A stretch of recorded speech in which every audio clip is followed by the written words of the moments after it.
Pada kesempatan ini, kami dari kelompok 9 KPA akan mempresentasikan hasil diskusi kami mengenai ETF atau Exchange Traded Fund.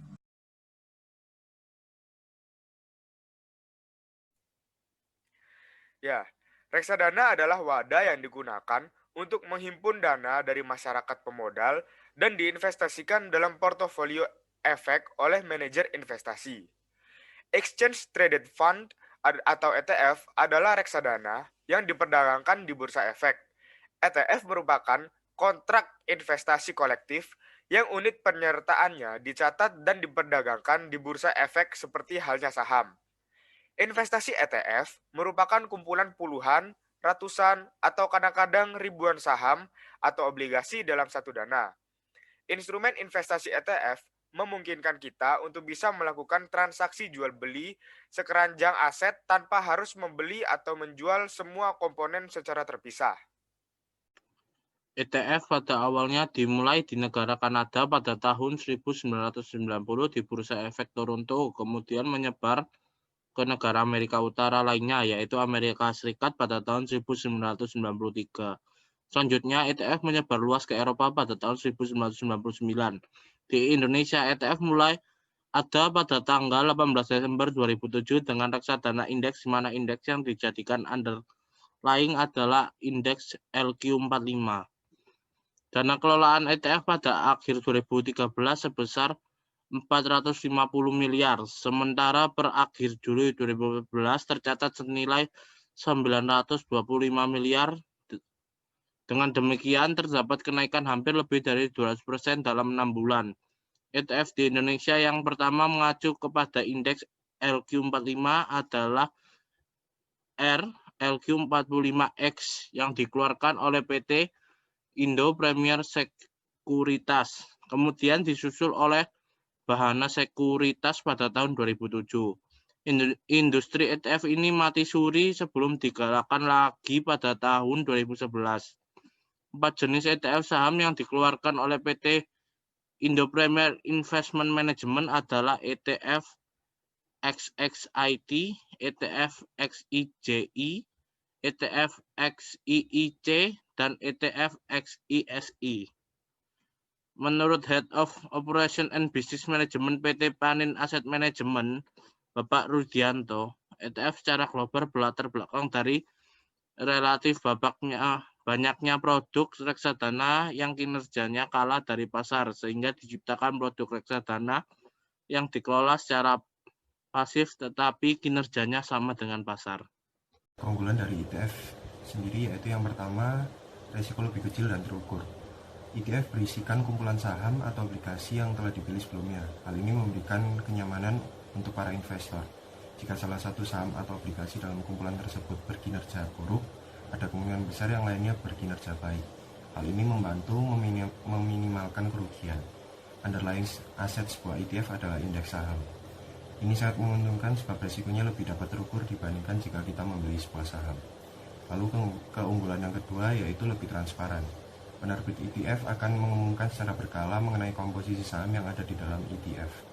Perubahan harga pun dapat dilihat secara real time selama jam buka bursa. Keuntungan yang ketiga yaitu proses jual beli yang lebih cepat. Jika membeli produk reksadana, kita perlu menunggu beberapa hari sampai pembelian kita diterima dan tercatat di portofolio. Selain itu, harga yang dibeli belum tentu sama dengan harga yang kita lihat karena perhitungan NAB dan juga harga dilakukan di akhir hari saat penutupan bursa. Berbeda dengan berinvestasi ETF, kita bisa membeli indeks ETF dengan harga real time dan bisa langsung tercatat di portofolio. Dan yang keempat, yaitu hemat waktu dan tenaga. Pilihan saham dan obligasi dapat diserahkan kepada manajer dana profesional. Dengan begitu, kita bisa menghemat waktu dan tenaga. Kita dapat melihat saham dan obligasi spesifik yang ada di ETF, tetapi tidak harus melacak setiap detail. Beberapa kelemahan dari ETF atau Exchange Traded Fund, yaitu yang pertama, ETF tetap rawan terhadap fluktuasi harga saham karena faktor ekonomi makro seperti suku bunga dan nilai tukar. Kemudian yang kedua yaitu ETF dipengaruhi juga oleh stabilitas politik. Kemudian yang ketiga, investor tidak dapat menentukan pada harga yang diinginkan. Yang keempat, yaitu investor tidak dapat memilih saham bisa dikoleksi dalam ETF, tetapi hanya yang berada dalam indeks ETF. Kemudian beberapa tujuan dari berinvestasi di ETF, yaitu yang pertama, diversifikasi. Diversifikasi secara otomatis atas beberapa saham unggulan dalam sekali order. Yang kedua, fleksibilitas. Memanfaatkan fleksibilitas jual atau beli yang tinggi karena dapat langsung melakukan pembelian maupun penjualan ETF selama jam bursa berlangsung selayaknya saham. Lalu kategoris ETF. Kategori ETF dibagi menjadi dua, yaitu aktif dan pasif. ETF aktif adalah yang dikelola secara aktif oleh manajer investasi berdasarkan kriteria dan pemilihan efek yang ditentukan oleh MI, sehingga kinerjanya bergantung kepada kinerja manajer investasi tersebut. Sedangkan yang dimaksud dengan ETF pasif yaitu dikelola secara pasif. Pilihan efeknya mengacu kepada suatu indeks tertentu sehingga kinerjanya merupakan cerminan dari kinerja indeks acuan tersebut. Perbedaan ETF dan reksadana. ETF merupakan produk investasi reksadana terbuka. Dengan demikian, ETF memiliki perbedaan dengan produk-produk reksadana. Perbedaan tersebut antara lain yang pertama, perdagangan, yang dimana reksadana dapat dibeli dari manajer investasi yang mengelolanya. Sementara itu, ETF dapat dibeli melalui dealer partisipan di pasar primer maupun pasar sekunder. Dan yang kedua adalah underlying asset. Underlying dari instrumen ETF merupakan indeks saham. Sedangkan reksadana memiliki underlying aset berupa instrumen saham, pendapatan tetap, dan pasar uang. Dan yang ketiga, yaitu minimal pembelian.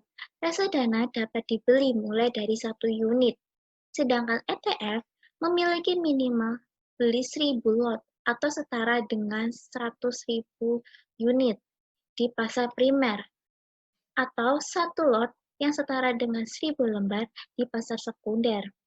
Dan yang terakhir yaitu perhitungan nilai aktiva bersih atau NAB dan harga.